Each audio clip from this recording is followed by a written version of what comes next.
भक्तजनों ने कैसे कैसे अपने प्रभु को पाया, भक्तजनों से कैसे कैसे प्रभु ने खेल रचाया। भक्त और भगवान के प्रेम का दर्शाती नाता,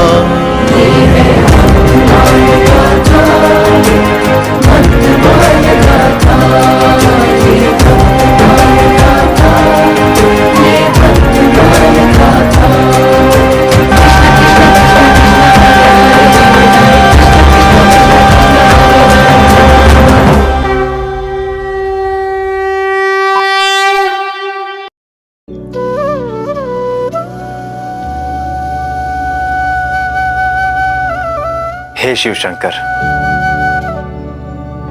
आप मेरे मन को एकाग्र और चित्त को शांत करने की क्षमता प्रदान कीजिए, जिससे मैं अपने गुरुदेव के निर्देश और आपके आदेश का पालन कर सकूं।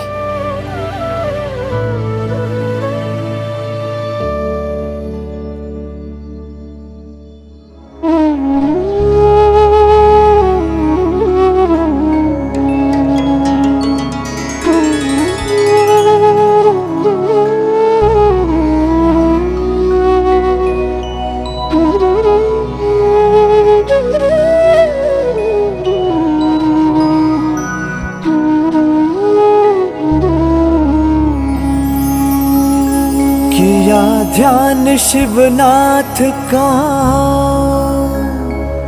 नेत्र किए हैं बंद, लिखते तुलसी रामचरित, मिला के दोहा छंद। गुरुवर का निर्देश यही है, शिव जी का आदेश, गुरु आज्ञा को पूरा करना, यही तो परमानंद। किया ध्यान शिवनाथ का, नेत्र किए हैं बंद, लिखते तुलसी रामचरित, मिला के दोहा छंद।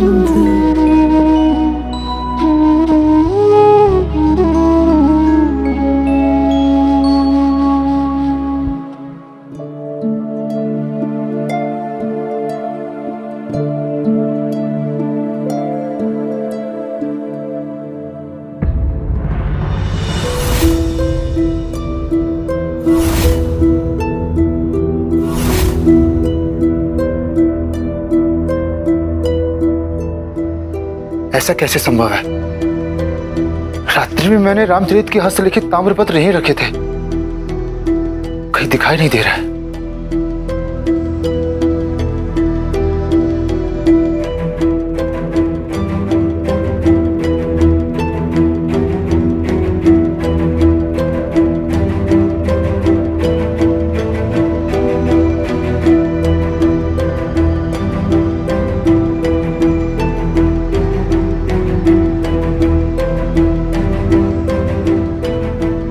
महात्मन, आपने किसी को आश्रम में आते हुए देखा था क्या? क्या आपने किसी को रामचरित की हस्तलिपि ले जाते हुए देखा है? आश्रम में जाते हुए तो मैंने किसी को नहीं देखा, परंतु आप ऐसा क्यों कह रहे हैं? और फिर कोई रामचरितमानस की हस्तलिपि लेकर क्या करेगा? ब्राह्मण देवता, मैंने आश्रम के भीतर प्रत्येक स्थान पर देख लिया, किंतु मुझे रामचरित का हस्तलिखित ताड़पत्र कहीं नहीं दिखाई दे रहा है। महात्मा, मेरा आपसे निवेदन है, आप पुनः देखिए, ताड़पत्र भीतर ही होगा। ब्राह्मण देवता, मैं कई बार देख चुका हूं। मुझे लग रहा है कोई बाहरी व्यक्ति ही रामचरित के सुलेख को ले गया होगा। घोर आश्चर्य। मेरा आपसे निवेदन है, आप रामचरितमानस को दोबारा से लिखिए।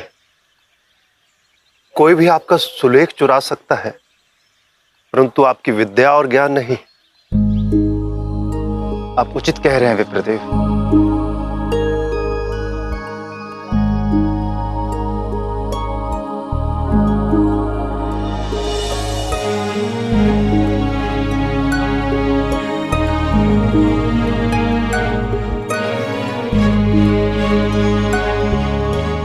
हे भगवान भोलेनाथ, आज मैं पुनः प्रभु श्री राम के चरित्र को लिखना प्रारंभ कर रहा हूं।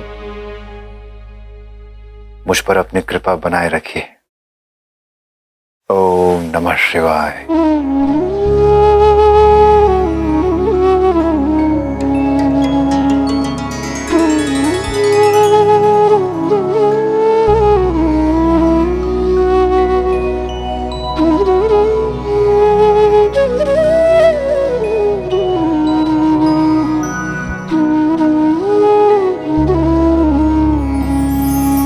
पुनः किया प्रारंभ चरित को लिखना लेकर नाम। भोर से लेकर संध्या तक अब यही एक बस काम। लिखा दिवस भर ध्यान लगाकर, रात्रि करे विश्राम। बसा हृदय में चित्र प्रभु का, जो तुलसी के राम।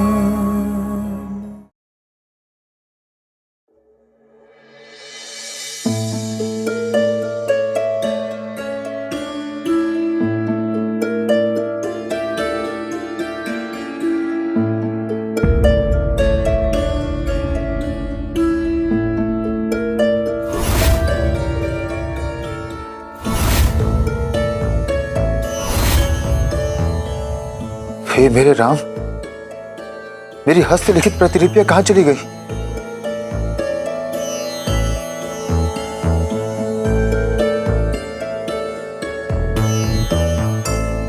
हे ईश्वर, ये क्या हो रहा है? मुझे कुछ समझ में नहीं आ रहा है।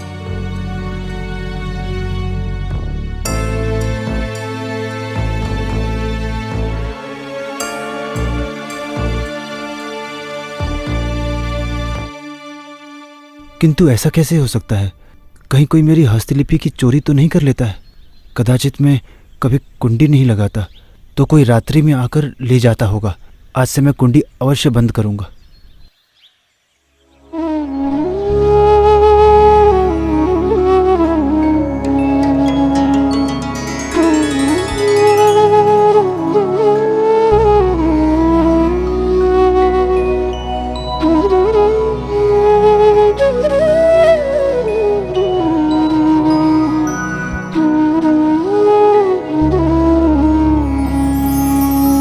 तुलसी मन में यही सोचते, प्रभु करेंगे पार। सो जाते रख कर सिरहाने, दिन भर लिखा जो सार। किंतु मिले ना सुबह कहीं भी, प्रतिदिन बारंबार। कैसे पूर्ण करेंगे इसको, मन में है ये भार। तुलसी मन में यही सोचते, प्रभु करेंगे पार। सो जाते रख कर सिरहाने, दिन भर लिखा जो सार,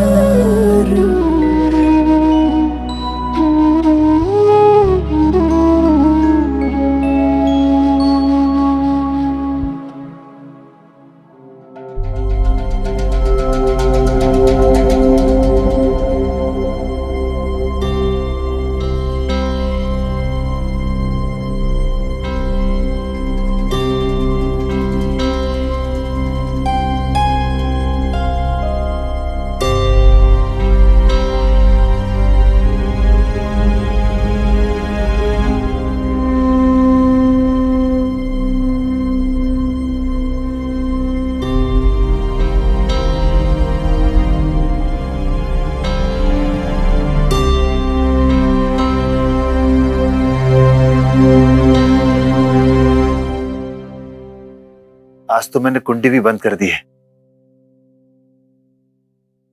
अब मेरी कृति सुरक्षित रहेगी। हे प्रभु, रक्षा करना।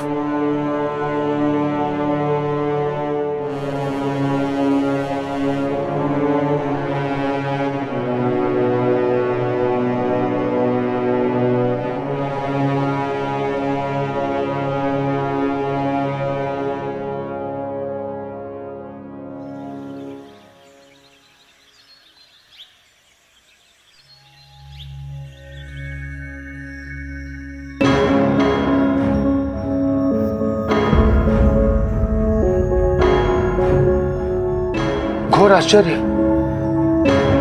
आज तो मैंने कुंडी में लगाई थी, उसके पश्चात भी विलुप्त हो गई। हे प्रभु, ये क्या हो रहा है?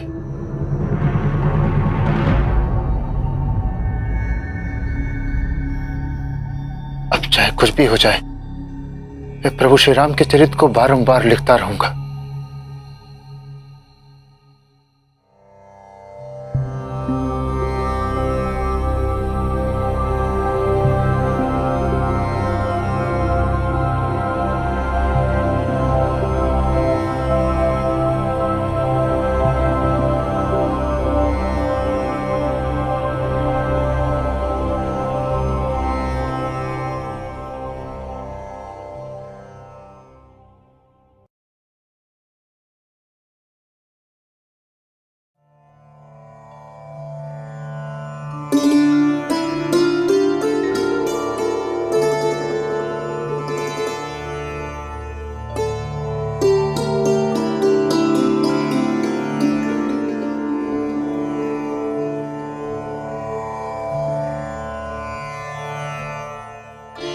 हे महादेव, ये क्या हो रहा है और क्यों हो रहा है?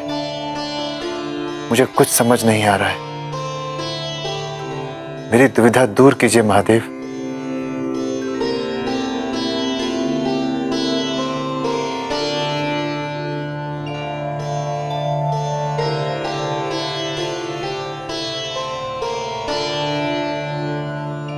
तुलसी,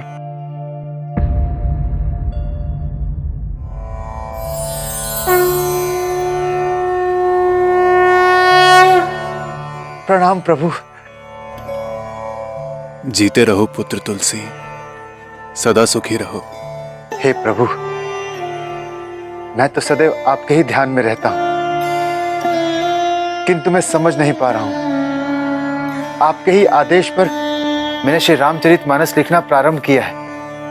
मैं प्रतिदिन श्री रामचरितमानस लिखता हूं और अपने सिरहाने रखकर सो जाता हूं, और जब प्रातः उठता हूं तो श्री रामचरित की हस्तलिखित प्रतिलिपियां अदृश्य हो जाती। मैं उसे छिपा देता हूं।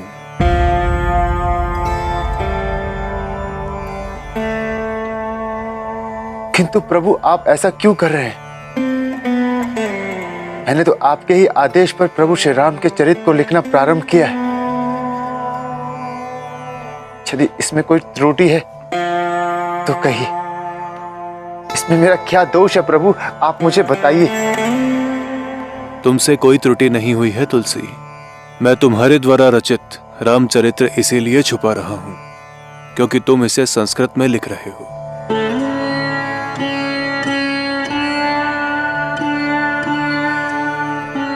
हे महादेव, मैं आपका आशय नहीं समझा। संस्कृत तो कई युगों से देववाणी है और प्राचीन भाषा है। निश्चित ही संस्कृत देववाणी है, परंतु आम जनमानस की भाषा नहीं है। आने वाले समय में कलयुग का प्रभाव और अधिक बढ़ जाएगा, तो संस्कृत को समझने वालों की संख्या भी कम हो जाएगी। इससे आम जनमानस तक यह रामचरितमानस कठिनाई से पहुंच पाएगा, और तुम्हें तो इसे जन जन तक पहुंचाना है। इसीलिए जनसाधारण की भाषा में ही रामकथा लिखना है, जो भाषा आम बोलचाल की हो।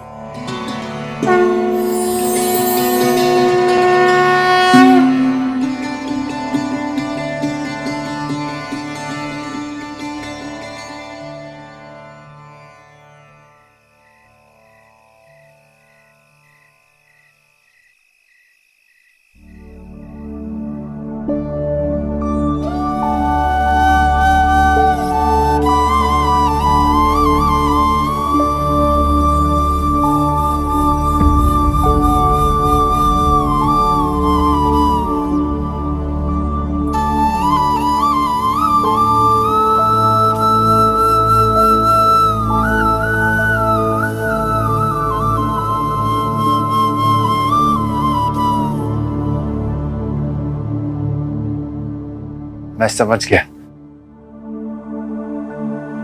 जी, आपकी लीला है प्रभु। अब मैं श्री रामचरितमानस को आम जनमानस की भाषा में लिखूंगा।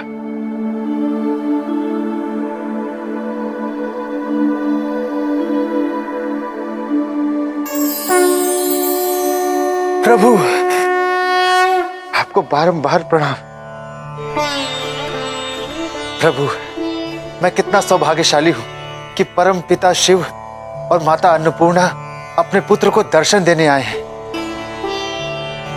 किंतु गुरुदेव, मुझे भोजन कराने वाली माता कौन थी? पुत्र, वह साक्षात अन्नपूर्णा माता पार्वती हैं। एक और भगवान शिव तुम्हारे भविष्य के निर्माण के लिए पथ बना रहे थे, और दूसरी ओर माता पार्वती स्वयं तुम्हारे लिए भोजन लेकर आती थी, अपने हाथों से तुम्हें भोजन खिलाती रही।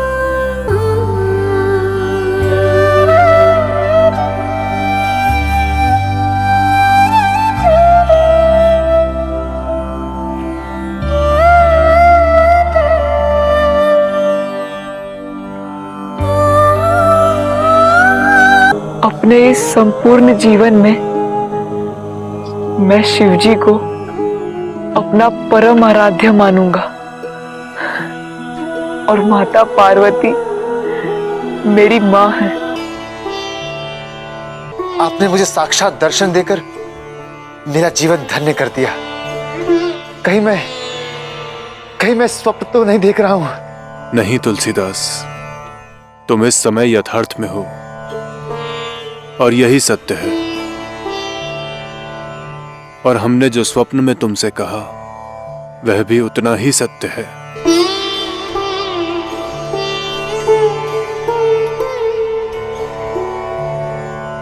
आपकी जैसी आज्ञा प्रभु। किंतु यह रामचरित्र तुम्हें यहां नहीं लिखना है, इसे भगवान श्री राम की जन्मभूमि अयोध्या जाकर लिखना है।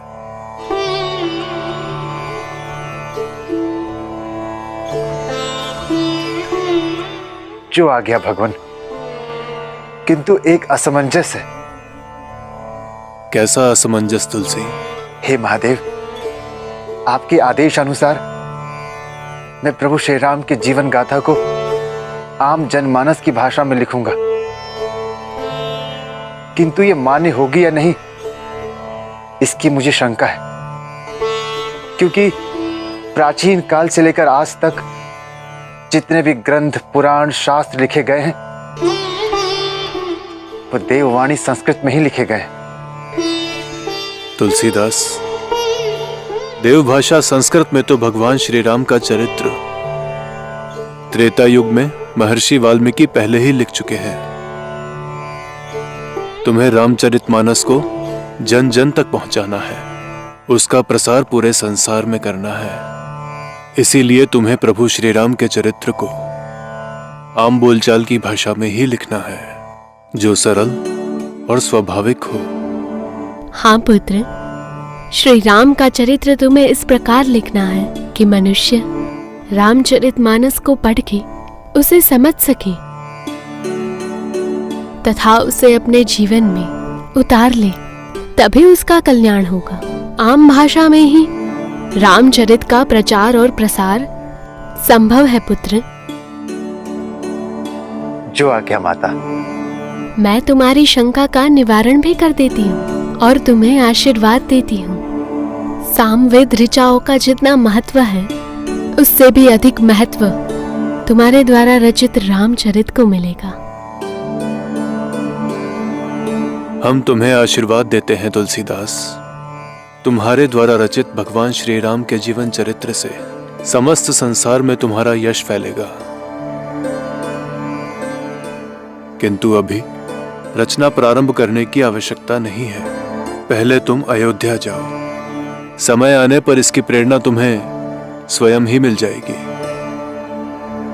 उसके पश्चात तुम राम भक्त हनुमान की सहायता से इसे अयोध्या में ही प्रकाशित करना। हे भोलेनाथ, आपने मेरी दुविधा दूर कर दी। आप समस्त संसार के मार्गदर्शक हैं। आपके आदेश का पालन करते हुए अब मैं श्री रामचरितमानस को आम जनमानस की भाषा में लिखूंगा।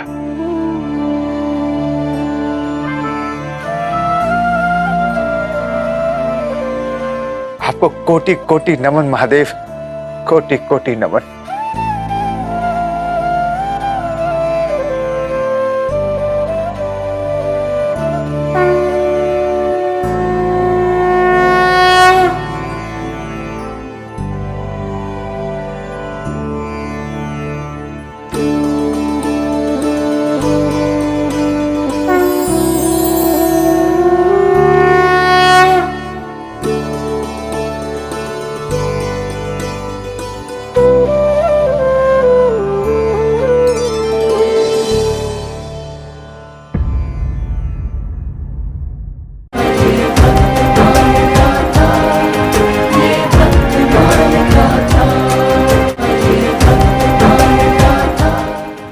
परम कृपालवे श्री सद्गुरु भगवते नमो नमः। जय श्री राधे, जय श्री कृष्ण। अनेक भक्तों के प्रश्न आए हैं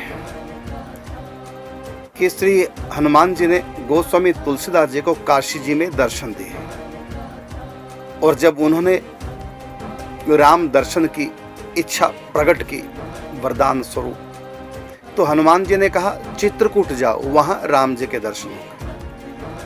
और इसी प्रकार आज आपने देखा भगवान शिव कहते हैं कि अयोध्या जाओ काशी जी से, वहां रामचरितमानस लिखो।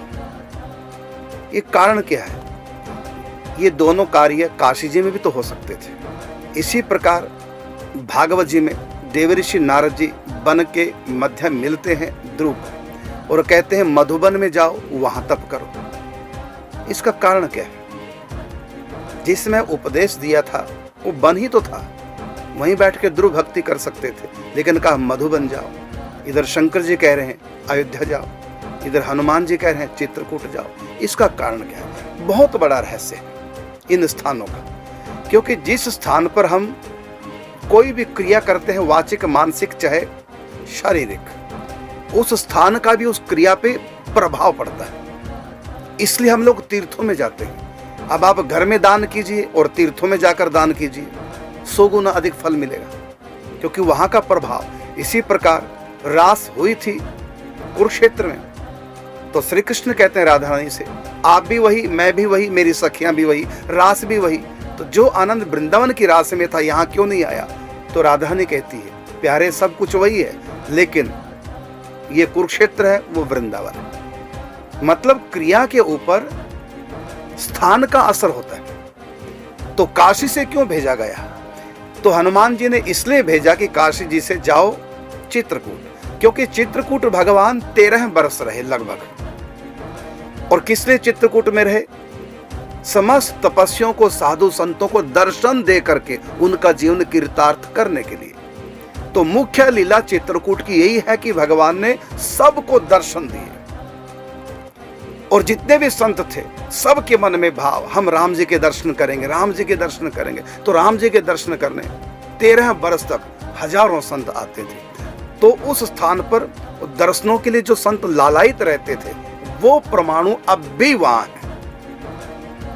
दर्शनों की प्रबल कामना लेकर के सब संत आए, तो वो अब भी वहां पर उसके परमाणु हैं, सूक्ष्म तरंगे हैं, और वो तरंगे तुलसीदास जी के मन को प्रभावित करेंगे, उनकी और लालसा बढ़ेगी। इसलिए हम तीर्थों में जाते हैं। इसी प्रकार अयोध्या मर्यादित प्रेम की भूमि है और रामचरितमानस में प्रेम की चर्चा है, कैसे भगवान अवतार लेकर के अपने भक्तों से प्रेम करते हैं, फिर 14 साल के विरह में संतप्त रहते हैं, वो प्रेम। और काशी जी है मुक्ति का स्थल, काशी जी मुक्ति की भूमि है, ज्ञान की भूमि है। हरिद्वार वैराग्य की भूमि है और बद्रीनाथ ये योग की भूमि है। नैमिषारण्य ये तपस्या की भूमि है। वृंदावन ये प्रेम की भूमि है। काशी में जाकर जब हम सिद्ध करते हैं ज्ञान को, जल्दी सिद्ध हो जाएगा, और वृंदावन में आकर आप ज्ञान को सिद्ध करना चाहेंगे नहीं हो पाएगा, बड़ा मुश्किल पड़ जाएगा, क्योंकि प्रेम की भूमि है। उद्धव जी यहाँ आए थे ज्ञान का उपदेश लेकर के, गोपियों को ज्ञान सिखाने, लेकिन गोपियां नहीं सीख पाई। कारण क्या? क्योंकि प्रेम की भूमि है, यहाँ ज्ञान सिद्ध नहीं होगा। और उद्धव का प्रेम सिद्ध हो गया, क्योंकि प्रेम की भूमि में उद्धव जी आ गए। तो अलग अलग स्थानों की अलग अलग महिमा। तो काशी जी है मुक्ति की भूमि, ज्ञान की भूमि। और रामचरितमानस में मुक्ति से भी आगे की बात बतानी, इसलिए रामचरितमानस में कहा है कि धर्म न अर्थ न काम रुचि, गति न चाहो निर्वाण। मुक्ति भी नहीं, जन्म जन्म रति मतलब प्रेम, राम पद यह वरदान न आ। प्रेम की भूमि, इसमें प्रेम परसना है। इसलिए कहा कि अस विचारी हरि भक्त सयाने, मुक्ति निरादर और भक्ति लुभाने। मुक्ति निरादर मतलब मुक्ति से भी आगे की चर्चा करनी है रामचरितमानस में। तो अयोध्या मुक्ति से भी आगे, ये ज्ञानातीत भूमि है, प्रेम की भूमि है, मर्यादित प्रेम की। तो रामचरितमानस में मर्यादा परसनी है, किस प्रकार मर्यादा में रहकर प्रेम का आदान प्रदान होता है। और ये बहुत ऊंची वस्तु है। कहा कि भक्ति सुख के सामने ब्रह्मानंद तुच्छ होए, कोटि गुना करी ब्रह्म सुख, भक्ति सम नहीं सोए। ये भक्ति की, प्रेमा भक्ति की भूमि है अयोध्या। और इस रामचरितमानस ग्रंथ से यह सिद्ध करना है कि ज्ञानातीत प्रेमा भक्ति होती है। इसलिए उस स्थान पर जाकर ही ग्रंथ लिखा जाए। और काशी ज्ञान की भूमि, मुक्ति की भूमि, और रामचरितमानस में ज्ञानातीत वस्तु को देना है। मुक्ति से भी आगे भगवत प्रेम, प्रेमा भक्ति परसने। इसलिए रामचरितमानस में कहा अस विचार हरि भक्त सयाने, मुक्ति निरादर और भक्ति लुभाने। मुक्ति जहां फीकी हो जाती है उस प्रेम के आगे। तो इसलिए मर्यादित प्रेम की भूमि अयोध्या जी है।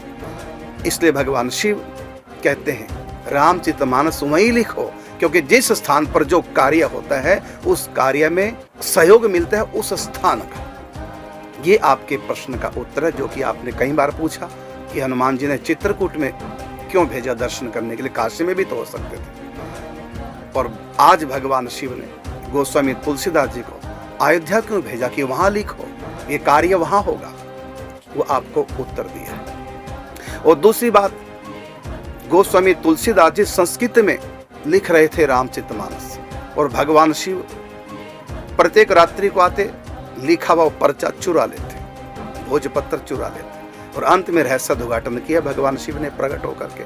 वो ये कि हिंदी में बोलचाल की भाषा में लिखो। संस्कृत में तो है ही है वाल्मीकि रामायण, लेकिन अब हिंदी में, क्योंकि आगे आने वाला घोर कलयुग आएगा, लोग संस्कृत नहीं जानेंगे, अनभिज्ञ होंगे संस्कृत से।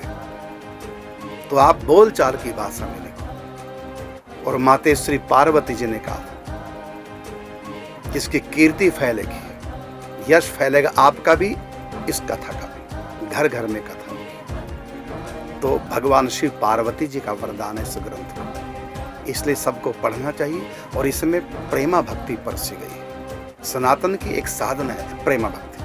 हमारे यहाँ ज्ञान और प्रेम दो प्रकार की साधना। और गीता में भी भगवान ने 3 अध्याय के 3 श्लोक में ये बात कही कि लोकेस्मिन् द्विविधा निष्ठा पूरा प्रोक्ता मया नघा, ज्ञान योगेन सांख्यानाम और कर्म योगेन योगिना। भगवान कहते हैं इस लोक में 2 प्रकार की निष्ठाएं हैं। कौन कौन सी?